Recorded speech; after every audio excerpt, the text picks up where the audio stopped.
Ten film to tylko taka zajawka będzie, co się da tym zrobić, jak to podłączyć, do której wtyczki, po której stronie. Możemy skrzyni biegów tutaj robić z silnikami Bosch, Siemens, Delco. Single Chip Microcomputer, nie wiem co to jest. Password Reading, czyli odczytanie PIN-u IMO. BSI Clone, można klonować BSI, fajne. Wszystkie funkcje serwisowe, wyłączanie jakichś tam różnych rzeczy, start-stopów, AdBlue Reset, kąt skrętu kierownicy, BST360, wideoskop, oscyloskop, current clamp, ciekawe, można podłączyć jakieś multimetry. Ja mam pomysł, komu to wysłać, żeby on to przetestował w boju. Niech to się wszystko pobiera, instaluje, jest tego software został zaktualizowany. Ok, Ferrari, no update. Jest niebieska dioda, czyli jesteśmy na Bluetoothie i jak tu podłączę się kabelkiem naszym, to jest czerwona dioda i czerwona dioda oznacza, że jesteśmy po kablu. Jeszcze jak sprawdzić, do kiedy to jest ważne? Wow, 2054? No to długo. Cześć, witajcie. Dzisiaj postaramy się aktywować launcha IMMO Plusa.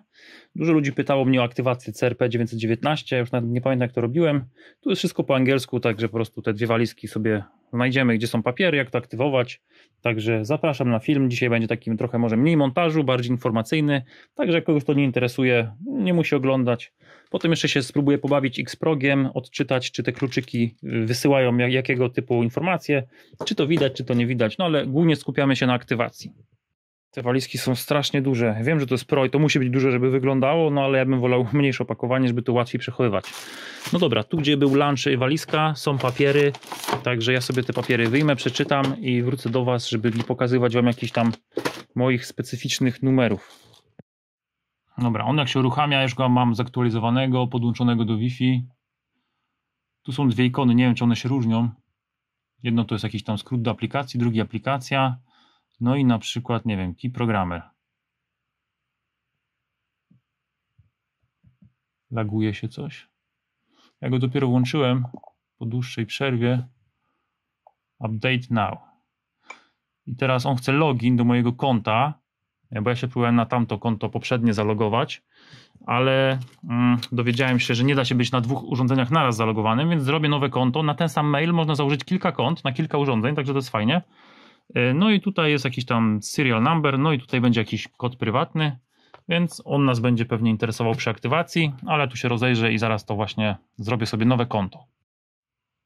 Dobra, robimy co? New registration, nowe username, no to wiadomo, to jest nazwa użytkownika, hasło, e-mail, można wybrać ten sam. Kraj, captcha zaraz się pojawi, jak się tu kliknie, no i rejestrujemy się. Także ja tu sobie wpiszę, coś wymyślę i działamy. No dobra, wpisałem dane, teraz on chce serial number i activation code. No i serial number to jest produkt SN i activation code będzie w tej karteczce właśnie tutaj. Także też to wpisujemy i po wpisaniu klikamy activate. Także zaraz to właśnie zrobię. No i aktywacja się udała, także elegancko, klikam OK.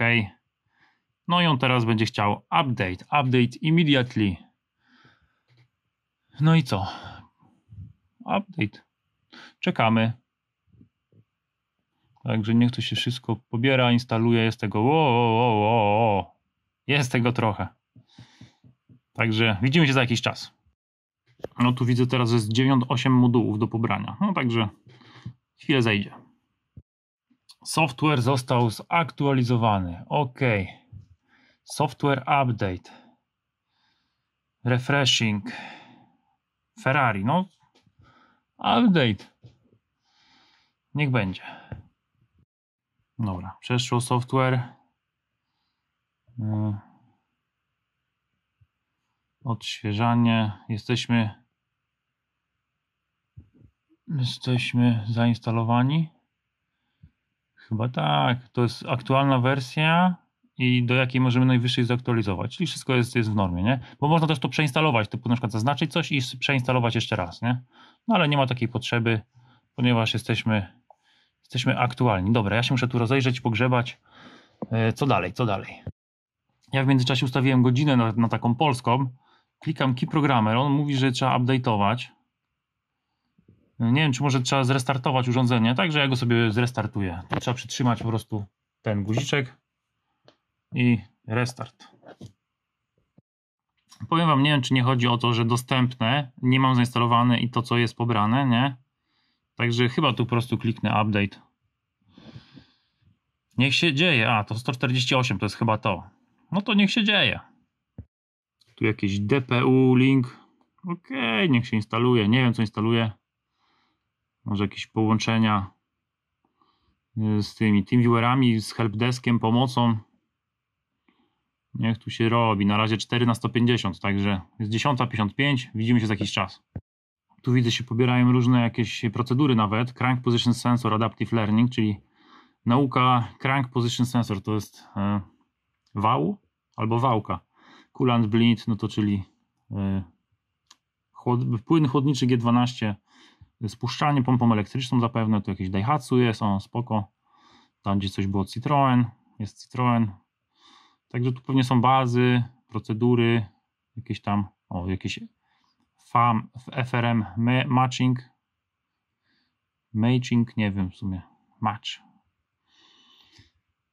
No, pobiera się oprogramowanie tak naprawdę i bazy danych aut. Tak podejrzewam, bo to jest i do aut i IMMO, nie? Więc to może są po prostu no tak po prostu pomieszane te aktualizacje. No ale niech się instaluje, niech się dzieje. W międzyczasie wyjąłem ładowarkę, żeby zobaczyć, czy głowica będzie działać z ładowarki USB-C. No i działa, także ją też po Bluetoothie sobie sparujemy. Do niej jest dodany taki przewód, jakby wam komunikację rwał albo by się coś zepsuło, no to tu można mieć jedno USB właśnie do głowicy, można po kablu się łączyć z głowicą. No, a tu jest do ładowania wejście, chociaż nie wiem, czy to nie jest wyjście też jakieś power delivery, czy jest obustronne, czy tylko to jest wyjściowe, a to jest tylko do ładowania. Nie wiem, nie jestem w stanie wam powiedzieć, no ale głowica działa, bo też przygotowałem sobie taką przejściówkę OBD na 12 V, żeby ewentualnie stąd ją zasilić, ale skoro działa, to dobrze. No nic, ja tu jeszcze czekam, aż to się będzie... O, pionowo działa. Też ciekawe, jakby kogoś to interesowało.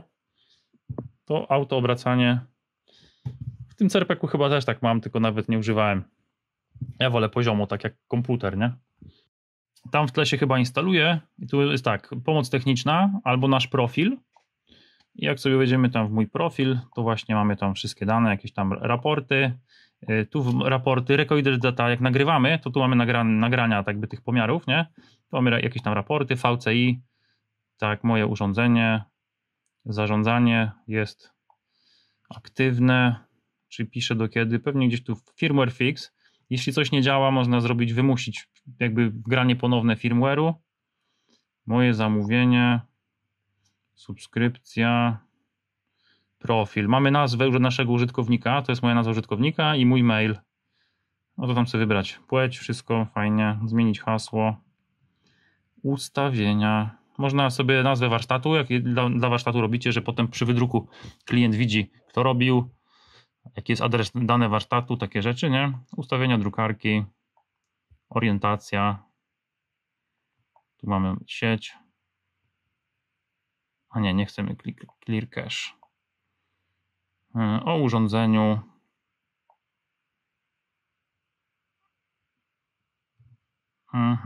No i wylogować się nie chcemy. Tu jest Metric English, tak ma być. Dobra, to z ustawień tyle. Wracamy do naszych update'ów, już się prawie kończą. Dobra, akurat nie nagrałem z tą aplikacją, co miałem tam Gorit, tam było, że tam coś tam Gorit. Chodziło o to rozwinąć w dół i install anyway, bo tam chodziło o to, że jest napisana na starszą wersję Androida, tu jest Android 10 i że może być niekompatybilna. Także trzeba będzie tak sobie przeklikać. No i dobra, powiedzmy, że wszystko jest aktualne. Key Programmer. Co nam się pokaże? Read Transponder, wszystko. Ignition Switch. Ja to muszę rozkminić i wrócę do was, jak będę już rozkminiony. Byłem takiego węża, nie chciało się połączyć, więc szedłem w inteligentną diagnozę, jak działa ten wąż. W paczce z X-Progiem jest kabel, który trzeba, jak to podłączyć w ogóle, jak to wszystko podłączyć. Jest taki kabel, który można tak wsadzić do auta. Tu zasilacz wchodzi, więc zadałem z zasilacza dołączonego do X-Proga. To połączyłem z naszym VCI. Na ten kabel nie patrzcie, albo aczkolwiek może później będzie ten kabel tu potrzebny, ale nie znajdowało w ogóle tego VCI. Jak kliknąłem wyszukaj auto automatycznie, to on zaczął aktualizować chyba firmware tego, albo tu jakiś firmware i potem pójdziemy w kluczyki i będę próbował odczytać dane z kluczyków. Zobaczymy, czy to się uda. O, teraz się połączył. Dobra, czytanie winu. No nie ma winu, bo ja robię ściemę, bo zrobiłem to. Inteligentna diagnoza i wtedy on zaczął mi łączyć się z tym i to jest pierwszy raz, kiedy się połączyłem z tym czymś i teraz wejdziemy w Key Programmer, Frequency Detection, No Device Connected.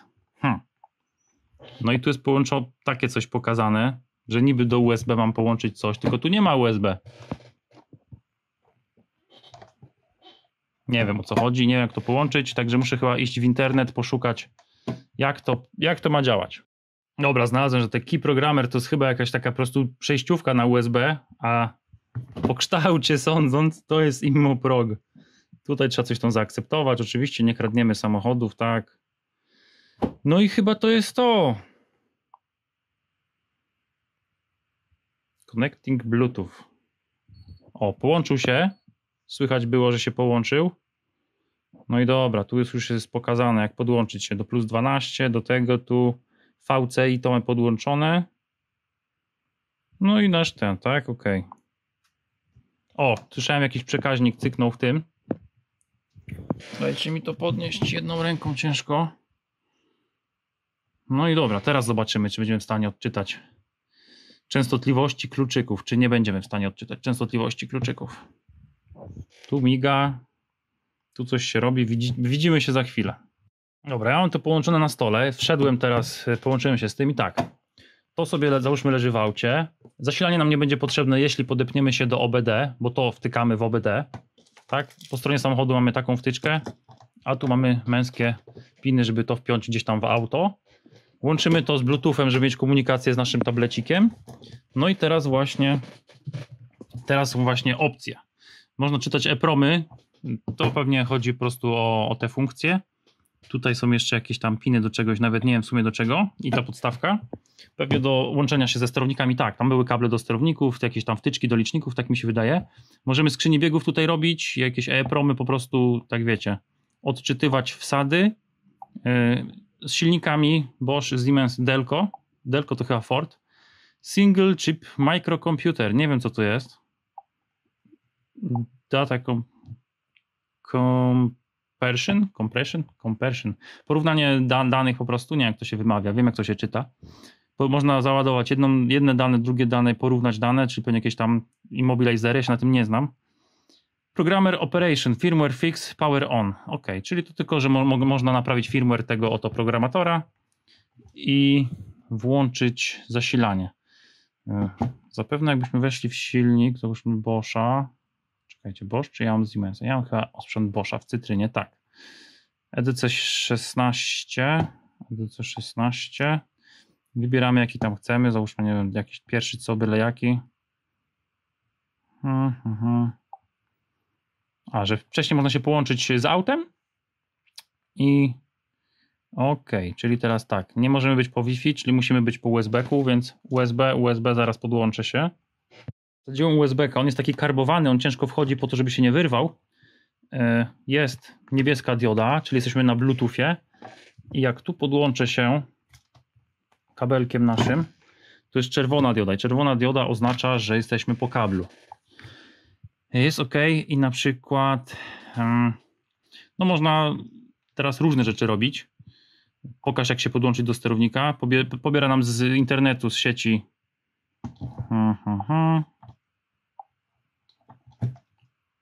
Ciekawe opcje. Powiem wam, dzisiaj tego nie rozkminię. O, i na przykład mamy tutaj jak to podłączyć, do której wtyczki, po której stronie, którym kablem też, tym co ma 10 pinów na przykład. Spoko, numer kabla czy podaje? Nie, ale to się tam pewnie domyślicie. Ok. A not connected. A, czy nie połączony przez to, czyli pewnie też bezpośrednio. Bezpośrednio może nam narysuje schemat w taki sposób. Nie rozkminiam tego jeszcze, ale to jest długa droga jeszcze przede mną. Możemy się połączyć, możemy zrobić backup danych, możemy przywrócić to, co mamy, możemy się rozłączyć. Powiem wam, ten film to tylko taka zajawka będzie, co się da tym zrobić. Ciekawy jestem, czy da się tym sprzętem odczytać częstotliwość kluczy. Coś czuję, że chyba, kurczę, brakuje przystawki. Muszę jej poszukać w walizkach tych, ale nie wiem, czy ona jest. Chyba jej nie było. Dobra, w tym IMMO progu za dużo nie podziałam, ale wejdziemy po prostu w IMMO. Jak to wygląda? Tu ostatnio właśnie sobie przed chwilą wyszukałem Citroen. Można sobie wejść w Citroen, ok, fajnie. On nam się teraz łączy z tym. Akurat jesteśmy po kablu, ale pewnie można to robić po Bluetoothie. Zresztą on nam powie, jaka funkcja jest możliwa po kablu lub nie. I teraz tak, Anti-Theft Key Matching, Remote Manual Setup, Password Reading, czyli odczytanie pinu IMMO, BSI Clone, można klonować BSI, fajne. To może być bardzo ciekawe. Automatic Scan. Press the Double Flash Switch. Nie mam pojęcia, co to jest Double Flash. Double Flash Switch. No ale nie jestem teraz podłączony do auta. Będę musiał się pobawić. On tu przypomina takim pikaniem, żeby zabrać z auta osprzęt. Co tu jeszcze jest? Service Function. To już mamy te wszystkie, wiecie. Wszystkie funkcje serwisowe, wyłączanie DPF-ów, wyłączanie jakichś tam różnych rzeczy, start-stopów.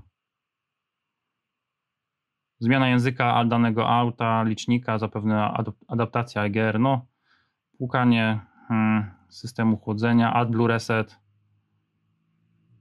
Jest tego trochę, musicie sobie poczytać, co tu jest. ABS, odpyczenie ABS-u, Reset MSV, nie wiem, co to jest.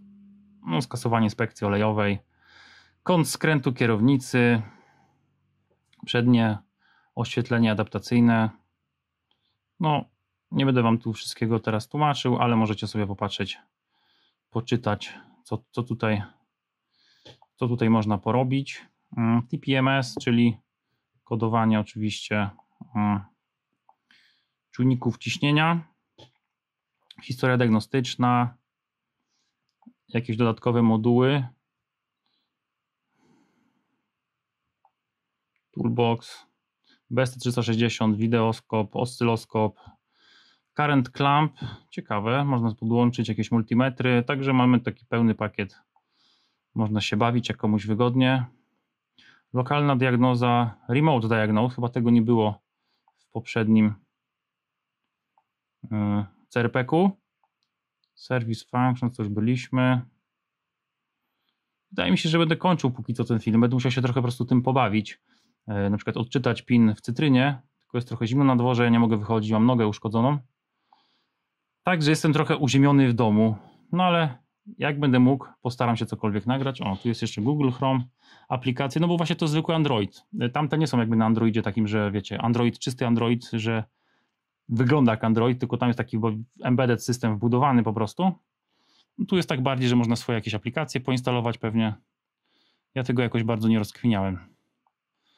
No dobra, a to jest chyba w ogóle skrót do aplikacji, bo tu jest taka ikonka, a to jest aplikacja, tak mi się wydaje. Jak ktoś się zna na tych Androidach, czym to się różni, to się niczym nie różni. Patrz, to wychodzę, wejdę jeszcze w Home i to mi też daje tą samą aplikację.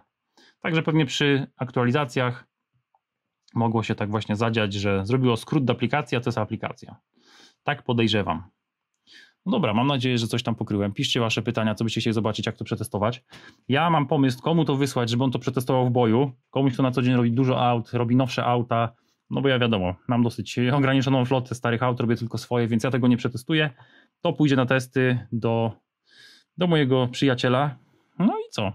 Na moim filmie, na moim kanale będą te filmy publikowane z jego testów, jakieś szybkie shorty, jak będzie pokazywał, typu w tym aucie robimy to, w tym aucie robimy to działa tak. Także coś pomyślimy, albo to będzie na moim kanale, albo na niego, ale chyba na moim, także czekajcie na testy już w praktyce, nie przeze mnie, tylko przez kogoś bardziej obcykanego z autami, takimi rzeczami. No i co, ja się idę pobawić, jeszcze może nagram filmik jak w Cytrynie na przykład, bo kupiłem sobie kluczyk, spróbuję dokodować kluczyk, kupiłem jeszcze taki 3-pozycyjny, CNC zostało wygrawerowane, przełożyłem groty. Tego już pamiętacie, jak programowałem ten pilot z tamtym sztywtem, programowałem dzięki Fabiemu, bo on mi podesłał Autela. Także zobaczcie ten film, tu wam go podlinkuję. No i co? Może mi się uda dodać ten kluczyk. Jak się uda, to wtedy wysyłam go właśnie do Lublina. No dobra. Piszcie komentarze. Do zobaczenia w kolejnych filmach. Trzymajcie się. Cześć. I to odczytywanie częstotliwości to właśnie chyba wymaga po prostu innego urządzenia, którego ja nie mam w tym zestawie. Także no, to było na tym rysunku. To właśnie jest taka pętla launcha na USB. Nie dali, szkoda, bo chciałbym sobie sprawdzić modulację, kodowanie.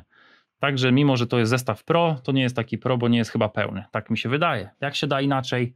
Może się da to odczytać YouTube, może Vimo się da odczytać, jakie jest BSI, jakie są klucze. Nie wiem, muszę się pobawić. Jak ktoś wie, napiszcie. Dobra, naprawdę, teraz trzymajcie się. Cześć. Jeszcze jak sprawdzić, do kiedy to jest ważne. Tu wchodzimy w VCI, to jest nasze VCI. Klikamy Info.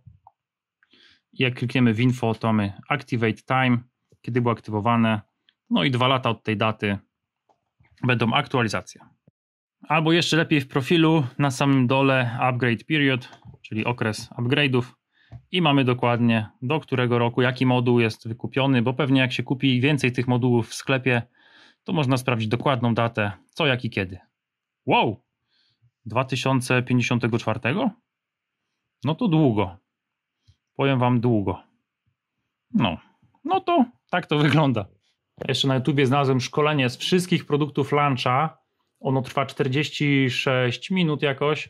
Podlinkuję pod filmem, jakbyście chcieli zobaczyć inne produkty, jak to działa, jak to wygląda. No i tyle. Teraz naprawdę. Trzymajcie się. Cześć. Może śmieszny plus ostro skradanie działa jemu, cześć jemu chwała, żadnej usterki się nie boi, bo bać mu się nie przystoi. Bierze lutownicę i ostro lutuje, będzie się działo, ja wam to gwarantuję.